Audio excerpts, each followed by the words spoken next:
Oh, thank you, Ray. Can you hear me, right? Yes. Make sure. Yeah, and I appreciate your assistance. I couldn't share my slides using my Zoom, so Ivan will be moving them. So on behalf of National Science Foundation, I would like to welcome everybody for this workshop. I think it's one of our most important programs that we're doing in serving the research communities by providing them the capabilities of do experimentation. So next slide, please. Ivan, can you go to the next slide? Yeah, so NSF has a significant history in supporting wireless research. So we can claim certain advancements that are used in today's 5G networks, such as millimeter wave research that was done in many of the institutions that participate in Cosmos back to 2004. And we see them now being adopted in 5G generation wireless. So some other research advances, for example, Nobel Prize in Economics was awarded for research on spectrum auctions. So NSF has also supported some of that research, and in general, it has a big societal impacts today. So specifically for 5G networks, so three-tier CBRS spectrum sharing was funded by us, millimeter wave spectrum in 5G, design of 5G architectures, and also some of the advances in massive MIMO. So this is an example of what NSF would like to encourage, right? So we want that today's research that we fund, including those that is using Cosmos platforms, hopefully like in 5–10 years, we can show them as our kind of examples that NSF funded research contributing to society. Next slide, please. Yeah, so our wireless investment is pretty significant. So in general, NSF invests more than $100 million in wireless research. This is split between foundational research and development, which goes to core research programs in different directorates across NSF, cross programs, and partnerships. And in addition, as I mentioned, we see our investment in testing infrastructure for platforms for advanced wireless research has been very significant. Recently, we're also investing in the concept of national radio dynamic zones, which is also some of this funding was received by our power platforms, including Cosmos. Education and workforce development is also a very important component of what we're doing, and kind of be aware that some of those users of platforms that we funded can be done for education. We also are participating in interagency coordination, and definitely our platform received a lot of interest, not only from NSF, but other government agencies, including DoD and others. Next slide, please. So this is our vision for building blocks for wireless research. So first, the building block is efficient use of electromagnetic spectrum from 600 megahertz to 100 gigahertz. So we would like to use spectrum, kind of more spectrum for more demand, but also we want to explore spectrum bands on very high frequency. So for this, we need better electronics and better models for spectrum sharing among different users. And we're starting to use some of the bands that have a lot of incumbent users and passive users, so we need to think how to protect those users. So we focus on increasing spectrum efficiency, so we can have a higher speed per 1 gigahertz, 1 hertz of spectrum. So for this, we need advanced signal processing technologies, interference cancellations, and better protocols. So we're also seeing a trend from switching from hardware-heavy design architectures to software-heavy architectures. So we have a lot of functionalities that now being implemented in software. So going from black box design to more of a white box design that can be programmed to suit specific needs of particular architectures. So this is also something that can be tested in power testbeds, including Cosmos. And we also definitely see novel use of wireless, not only for communication, for example, for sensing or power transform. So those also are exciting developments. Can you please go next slide? Yeah, this is roughly outlines our goals from near term to midterm to long term. And you see our long-term goals are pretty ambitious, for example, going in quantum networks or on-demand spectrum sharing or concept of self-driving networks. But in general, our goals that basically will go throughout, for long term is to achieve repeatable and verifiable research. And this is something that our community may be not as good as in other disciplines, in which experimentation and repeatability, it's a main goal and basically necessary condition for acceptance of papers for conferences and the way of convincing research community that our new techniques are valuable. So we don't see it as much in our community, right? So people using different test beds or different kind of small-scale experiments that very hard to verify, right, and hard to repeat.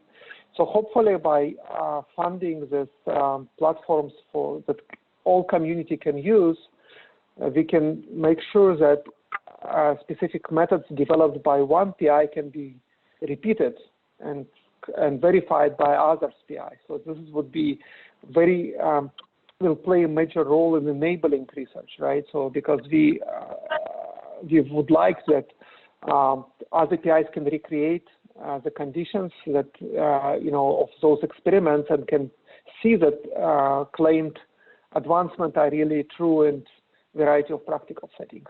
So we see that repeatable and verifiable research is very, very important, and Cosmos again and other platforms will play a major role in this. So next step. Next slide, sorry. And today's research, we cannot really ignore recent developments in artificial intelligence, machine learning. As this slide shows many uses of AI and ML and different aspects, including spectrum monitoring, spectrum sharing, and dealing with complex networks that we have today. And again, for ML and AI, we really need experimentation because we cannot, in many cases, show it using theoretical tools. And we really hope that data generated by Cosmos and other platforms will be really instrumental for validating those AI, ML techniques. Next slide, please. Yeah, so this slide shows of a hype cycle for emerging technologies. And again, we see this transition to ML AI techniques that can complement limitations that we have in classical techniques, which are very model-based and using rigorous proof and reasoning. And in AI, by nature of AI, we need training data, and this is something that, again, platform can provide, but also AI will help us to reason about very complex, non-linear systems and switch to empirical models and performance criteria. Next slide, please. Yeah, so I think we already discussed this. Can you please go next one? Yeah, so talking a little bit on core research programs at NSF. So first of all, our division that I belong to is computer and networking systems. So we fund a lot of kind of projects, roughly like 400 active projects on all aspects of networking, including wireless networking.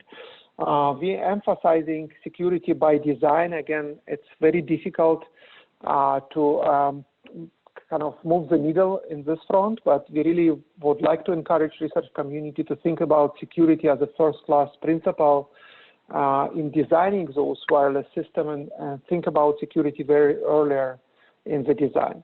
So our colleagues in CCF division, Computer and Communication Foundation division, they focus on communication theory, information theory, and also design of hardware architectures. We also have very good working relation in our colleagues in engineering directorate in ECCS division that focus more on devices, circuits, and systems. But in today's world, it's really hard to kind of focus separately on systems or on devices, right? So it's just today's systems are very, very well integrated. This is why we have those cross-cutting programs such as SWIFT and also Spectrum Innovation Initiative that bring entire set of researchers. And also it's very important for us that the researchers are talking to each other from devices to systems, because, for example, today's to make advantage in kind of, for example, using spectrums, we need experts from all kind of areas, right, including, for example, reconfigurable antennas, right? So we're trying to bring them all together. So we also have, we're also collaborating with our colleagues with astronomy and from Directorate for Mathematical and Physical Sciences. So this has started relatively recently over last 3-5 years. But definitely they have a stake in spectrum, and for example, they have spectrum users which are more passive. But as we exploring new bands of spectrum, we really need to make sure that we're protecting those users and enabling them to do their science. And also, like, if I'm kind of really would like to encourage collaboration with astronomers, because they have really good understanding of wireless propagation, in some sense even more sophisticated than what we have in our wireless communication community. So please, next slide. Yeah, so this is an example of some of our new initiatives. The slide talks about SWIFT program. So we had one cycle of the SWIFT. So this is the successor of EARS and SPECIS. So this program brings together researchers from all the different directorates that I just mentioned. And focus on last year was on protection of private users, but also in innovation, transmitter and receiver design. And again, we have to have one PI from more engineering background and one PI from more systems, computer science and engineering background. So this program was super successful. We completed 1 year, so we're now working hopefully for the next year of funding. Next slide, please. So next slide talks about the Spectrum Innovation Initiative that we just launched last year, which includes many components, and the major components of National Center for Wireless Spectrum Research. So we awarded close to 17 planning grants, including probably many people that involved in Cosmos. So we really want to create the center that will connect spectrum researchers and address this nationwide grant challenges in spectrum, right, and grow spectrum workforce as well. So focus on very multidisciplinary group of scientists that will address all kind of challenges, and as I mentioned, protecting like efficient use of spectrum, dynamic spectrum sharing, and protection of private users. Another initiative is the establishment of national radio dynamic zones. Again, I think Cosmos PIs play a major role in this, and the idea is to experiment, kind of go broadly in national quiet zones that we just ask everybody to not transmit in particular geographical area to enable radio astronomers to do their science. So here in national radio dynamic zones, we kind of turn the tables and allow people to transmit in certain area, but while being aware of the need of protecting private users outside the specific area. Can you go please next slide?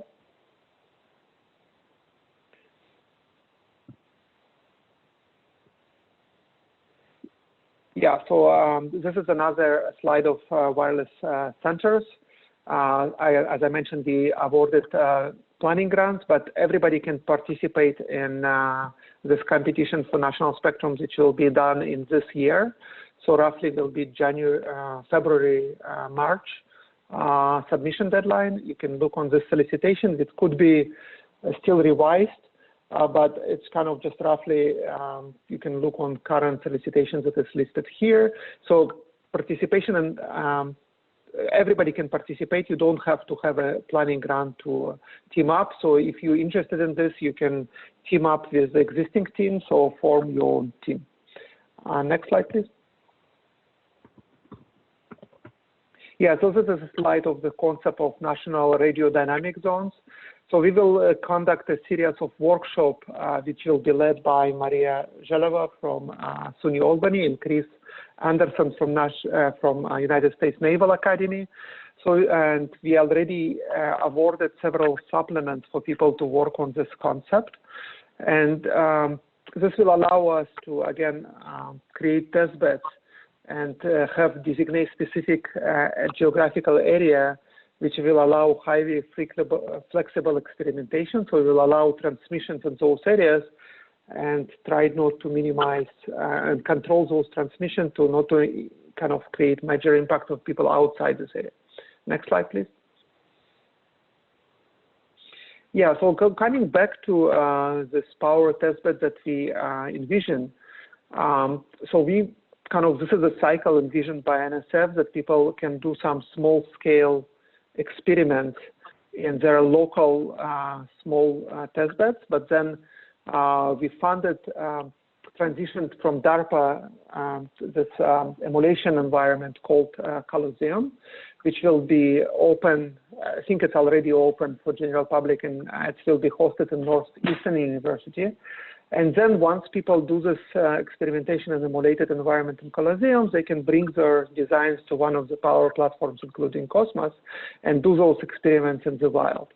So this is the kind of Cosmos platform and others are important component of the cycle that really will kind of from NSF vision will enable experimental from small institutions or institutions that don't have a lot of resources to be able to experiment and do experimentation in practical settings. Okay, next slide, please. Yeah, so why we value testbeds? So first of all, as I mentioned, we can enable validation and scale, focusing on real problems, because always when you do these experiments, we encounter some problems in real settings that needs to be taken advantage, kind of addressed in our models. We also emphasize this repeatability, which is part of our requirement for core program. And also we hope that with the age of machine learning, those testbeds will help us to generate valuable data and create benchmarks that other people can use, right? So even if people are having difficulty using testbeds, we can use those testbeds to generate data that other people can use. So it's kind of the intermediate step to maximize this impact. Next slide, please. Yeah, so this is the final slide. So we created those Dear Colleague letter and just make community aware of the supplemental opportunity. So if you have an active NSF award, and it can be any award, you can submit this request for a supplement, right? So it was issued in February, but it's still active for this financial year. And two active platforms that we have is Cosmos and another platform is Powder. So you can submit, if you have a solid plan of how to experiment using those platforms, you can receive an additional funding to perform those experiments. And of course, like you, successful proposals would have a solid plan of doing experimentations using those platforms. Of course, we would like to have a research to be solid, so hopefully this can lead to high impact results, including publications in prestigious venues.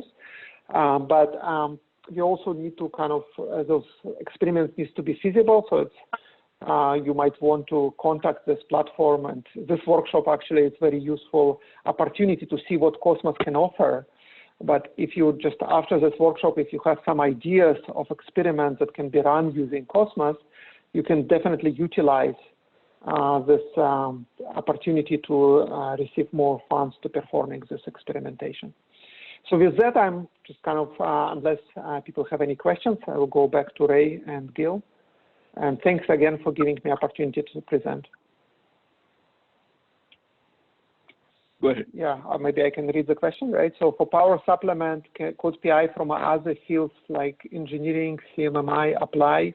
Yeah, it's definitely open for everybody, right? So kind of funds provided mainly for science, but I can, in NSF, we work across directorates, so we work closely with our colleagues in engineering. So our primary concern is like our criteria, right? When awarding those grants is potential of those experiments to kind of utilize the platform, and hopefully other researchers could use it, right? But in general, there is no restrictions. You can look on Dear Colleague letter, and any NSF grants can be supplemented, can be applying for supplement. So there is no requirement, no restrictions. Sorry. Okay, so I think another question is any list of spectrum-related issues, right? So that group is planning to address. I'm not sure I understand this question, but definitely if you're talking about Spectrum Innovation Initiative, our selection is broad. So NSF is typically, yeah, you can look on solicitation. For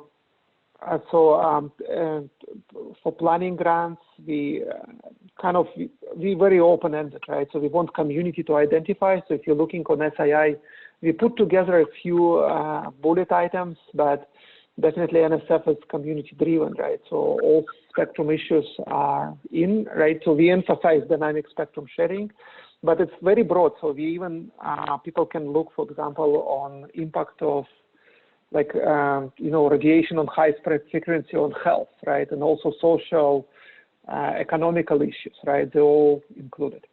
So just another question of power supplement, is there any deadline? So I think there is a solicitation will remain active for 1 year, I think. Yeah, so for now, as you know, NSF switching to no deadline. We don't have a deadline for example, for our core program, there is no deadline. So we pretty much keeping it open. I think to be considered for money from this financial year 21, I think the deadline would be for end of March or something like this. But we're just kind of saying people submit when you're ready, right? This is a new NSF policy that we don't want people to say, you just need to submit on any specific day. Okay, so Alex, there is one more question in the Q&A. Can we get funding for running experiments in classroom learning environments? So I think that's probably related to the education toolkit. I think it's we can, in general, those supplements are for research proposals.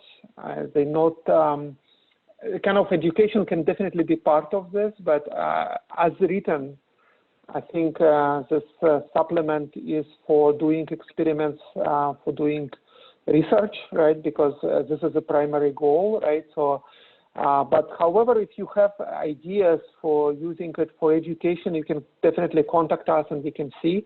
By the way, Spectrum Innovation Initiative specifically calls, if you look on Dear Colleague letter on SII for Spectrum Innovation Initiative, they have a separate kind of item for education. So you can, if your education is related to Spectrum, you can probably talk to SII PDs, right? And it can be probably funded through there, right? Potentially, right? But again, if you have any specific ideas, you can talk to us and we can verify. But in general, those supplements are for research.